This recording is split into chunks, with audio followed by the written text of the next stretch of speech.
Bavière, fraude électorale et blocages institutionnels au sein des municipalités de la CSU.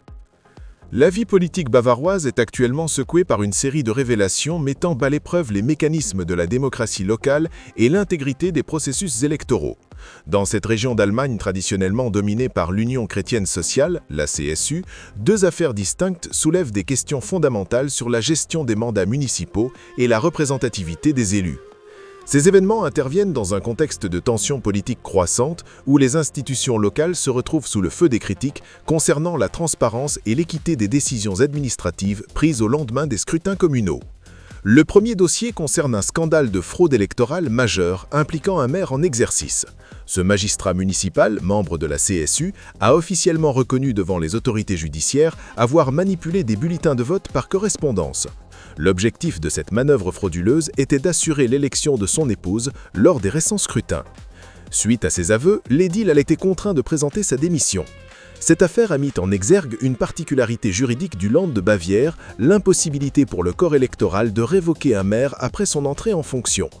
Contrairement à d'autres régions, les citoyens bavarois ne disposent d'aucun levier légal pour démettre un élu de ses fonctions, même en cas de faute grave, laissant la responsabilité de la démission à la seule discrétion de l'intéressé ou à l'issue de procédures disciplinaires étatiques longues et complexes.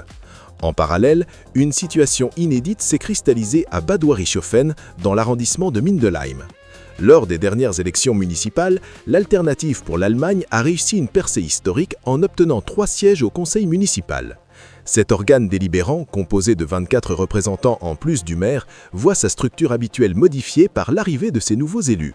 La répartition actuelle des forces politiques place la CSU en tête avec 9 sièges, suivis par les électeurs libres avec 5 mandats. Les Verts disposent de 3 sièges, tandis que le SPD et l'association citoyenne BWB en détiennent chacun 2.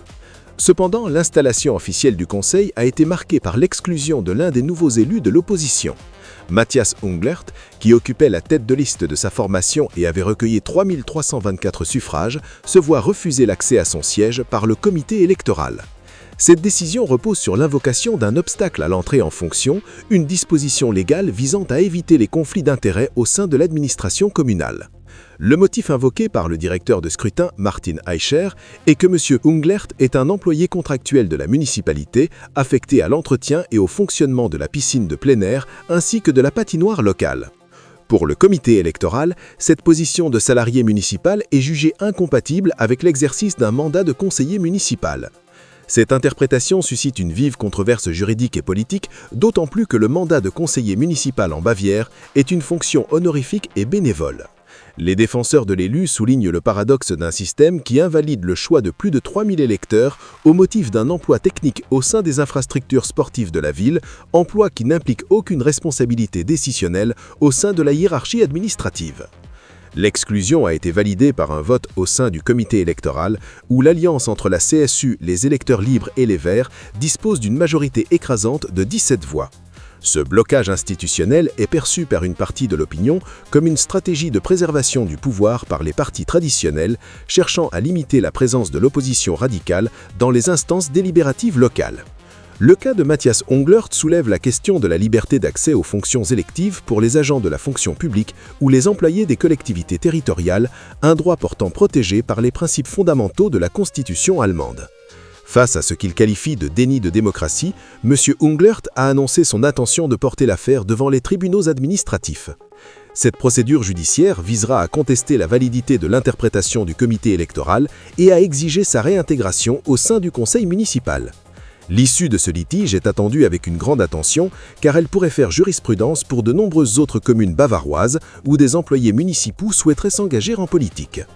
Pour l'heure, la vacance de ce siège au conseil municipal de Bad Wörishofen illustre la fragilité des équilibres politiques locaux et la judiciarisation croissante des mandats électoraux en Allemagne.